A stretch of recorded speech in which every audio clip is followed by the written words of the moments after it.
Alright guys, welcome back to the channel. I'm kind of cramped in here, but this is the best I can do. On a whim, I haven't really thought this out. It's just kind of a off-the-hip thing here. What I've got is Blundering to Glory. Napoleon's Military Campaigns, 3rd edition by Owen Connolly, a book I have talked about before on this channel.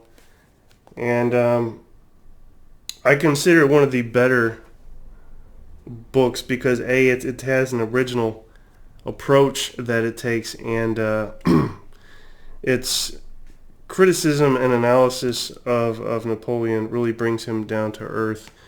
That's not to say that, well, we'll get to that, but it's not to say that Napoleon, his success can be not charted off to sheer luck or anything like that. I think what made him an undeniable military genius is that oftentimes things did not go his way, the way he intended things to go, the way he planned things to go, but it was his ability to improvise that really brought him such significant success. So what I will do here is, if those of you that are willing to sit through this, read briefly from 2 sections. One is critical, is the introduction, which will give you a feel of what this book's about and better explain, again, the angle it's coming from. The other section is Eylau, because that's what we have on the table here. So let's just get started with the introduction here. Do I want to read the entire introduction? No, I want to read the very, very first part. So here we go. This book could have been called Scrambling to Glory. However, Bonaparte regularly made strategic or tactical blunders, which made scrambling necessary to win. He began almost every campaign with a strategic blunder, as in 1805 when he overshot Mack at Ulm and had to double back to defeat him. He began many battles with a tactical error. He was often caught off guard. But mistakes did not bother him. He had a talent for changing his plans quickly to fit the situation. Quote, "One mixes it up," end quote, he told Lacasse. I'm sorry, I'm going to butcher the hell out of these names. Then waits for the, quote, "moment," end quote, to strike. It is accepted that Napoleon had a genius for war. He is presented here as an improviser, or as he put it, one who had the courage of l'improviste, who changed his plans, strategic and tactical, during campaigns or battles. This takes nothing from Bonaparte, but rather makes him a greater general, a, quote, natural, who depended on his intuition and ability to, quote, read battlefields and his enemy to win. Looks like we might get a visit from the cat. Napoleon, during his early campaigns, was so successful with a strategical, tactical, quote, broken play, followed by a scrambling recovery, that he presented the system again and again in different words as the art of war. As he put it on, there she is. As he put it to Montholon on St. Helena, quote, "You engage and then you wait and see." Of course, Bonaparte was speaking of a battle, a tactical situation, but the maxim applies equally well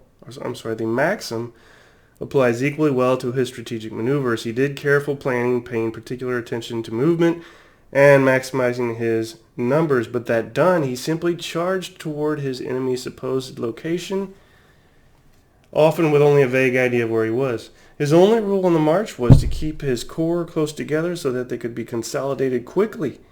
He planned to reach every battlefield with superior numbers, but he often decided that the, quote, moment was more important and fought with fewer men than the enemy.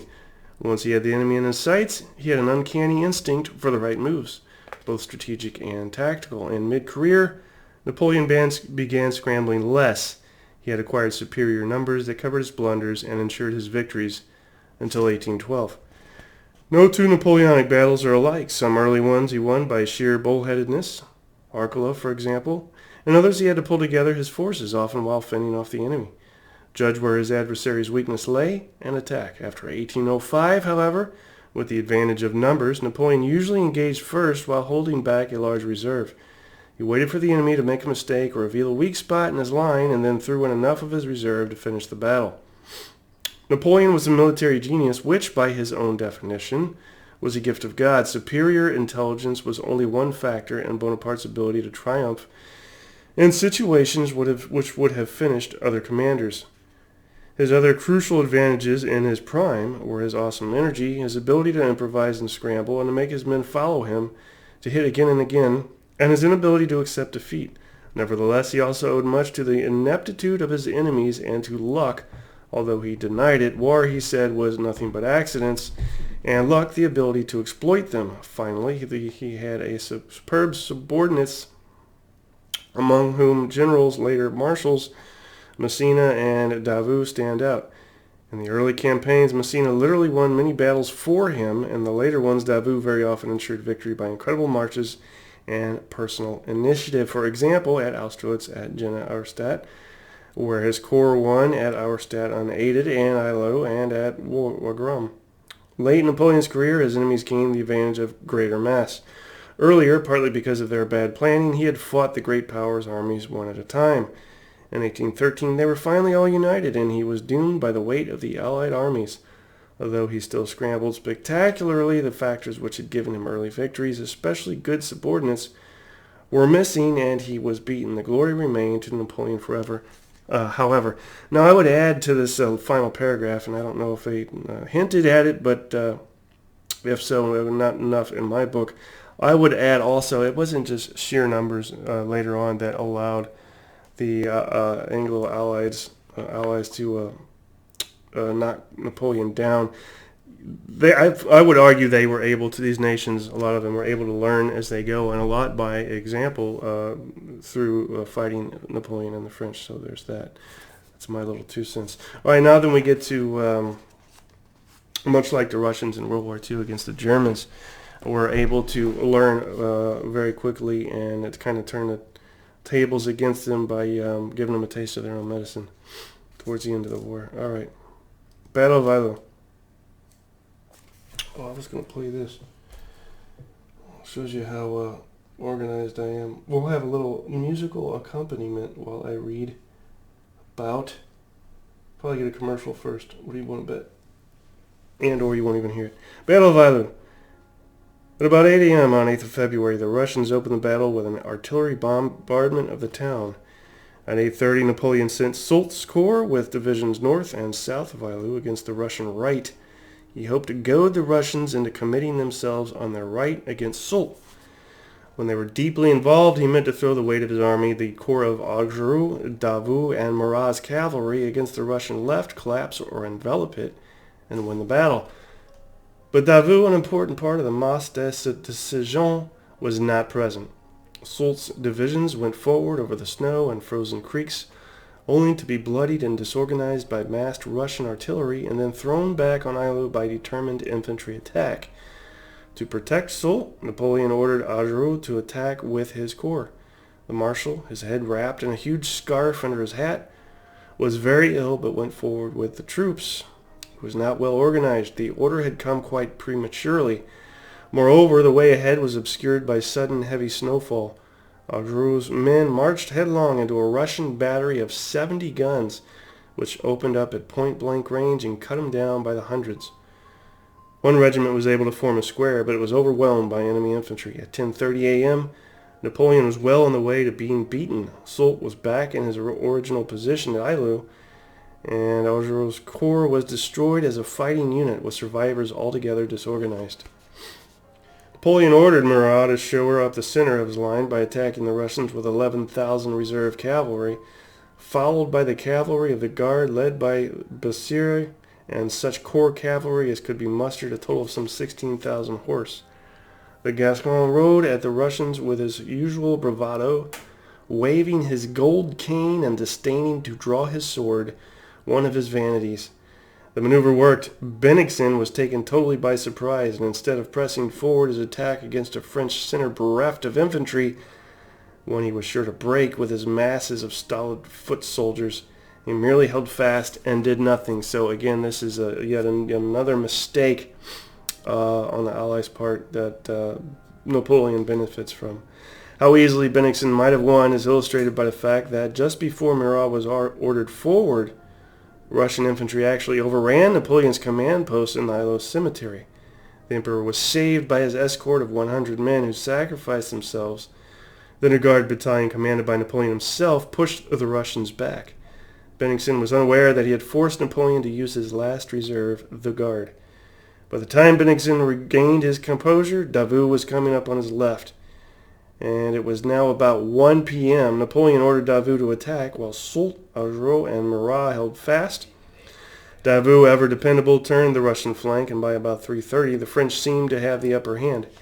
However, Davout's men were exhausted, frozen, and hungry, and at their seeming moment of triumph, Lestock's 9,000 Prussians, not sure how you say his name, who had marched in from the north, reinforced the Russian left, forced Davout to give some ground, and stabilized the Allied line.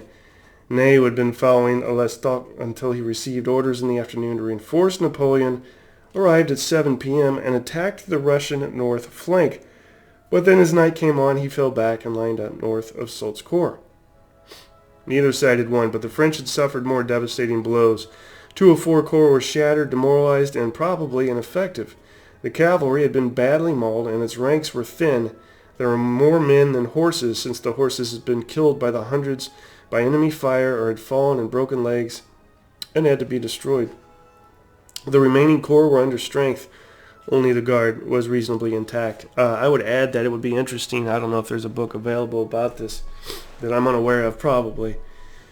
History of horse in military history, because I don't know there would be a military history without cavalry. Bennigsen had at least 60,000 organized effectives and a 2-to-1 advantage in artillery. However, he was bone-tired, uncertain of the condition of the French, and fearful that Napoleon had more tricks up his sleeve. He could not see that the odds were in his favor if he fought a second day, so again another mistake. Although many of his generals urged him to stand, he ordered the Allied army to withdraw during the night. That left Bonaparte in possession of the field, if hardly triumphant. War, Napoleon would say in 1808, is 3/4 an affair of morale. The balance of other factors counts only for another quarter. That certainly applies here. The Russian commander gave up. And then it goes on to list the stats. Napoleon admitted 7,600 casualties, probably had more like 25,000 killed and wounded. The Russians had about 15,000 killed and wounded. In the dark frozen dawn of 9th of February, the French saw a battlefield littered with corpses as far as they could see. Men and horses in contorted positions among the wreckage of artillery, caissons, and wagons. What a massacre, said Ney, and with no result. The sight shocked even Napoleon, who wrote to Josephine, shading the truth a little. The victory is mine, but I have lost many men. I am not consoled that the losses of the enemy were greater. The Battle of Eylau settled nothing. For practical purposes, it was a draw, made so by Bennigsen's lack of fortitude. Napoleon might have won it if he had adhered to the maxim he formulated in 1806. Quote, the art of placing troops is the great art de guerre. Always place your troops in such a way that, whatever the enemy does, they can be united within a few days. He thought his corps were close enough together to be united for a major battle, but they were not. He failed to consider the condition of the roads, the Cossacks' inability to interdict communications, and the poor morale of his commanders and men. He was lucky that he was not defeated at Eylau and captured in the bargain. Davout saved him and almost won the battle for him late in the day. That's Blundering to Glory, and that is something you guys need to check out if you haven't yet. The book is chock full of just good tidbits. Contents consist of Chapter 1, Young Bonaparte, Character, Education, and Early Triumphs. Chapter 2, The Scrambler Emerges, the First Italian Campaign. 3, Flirting with Oblivion, the Egypt Campaign. 4, Over the Alps, the Second Italian Campaign. 5, The Scrambler on the Danube, the Ulm Austerlitz Campaign. And 6, Overkill in the East, the Jena Auerstadt Friedland Campaign. 7, The Affair of Spain, the Peninsular War. Chapter 8, The Wagram Campaign, the Austrian War. 9, Compromises with the Old Order, European Empire, 1809 to 1812. 10, Heat, Ice, Snow, and Disaster, the Russian Campaign of 1812. Aside from Waterloo and Eylau, my next most, what I consider fascinating campaign would be the 1812 stuff. 11, The Kill from Lucerne to Elba, 1813 to 1814. And finally, Chapter 12, The Glorious Irrelevance, the It's a great name. The Glorious Irrelevance, the Waterloo Campaign of 1815, which might be something we hear about in the future. That would be a great name for a war game, The Glorious Irrelevance, or a set of rules pitched in the 1815 era. So check this out. I don't think you'd be disappointed. Again, it gives a different angle on the man than you typically get. I feel like it has enough new considerations to again make it worth a purchase. So hope you guys enjoyed that. We'll talk again soon. I've got part 3 of this coming up, and we'll take care of that. All right, guys, I got to turn this back on and cut it loose. All right, take care.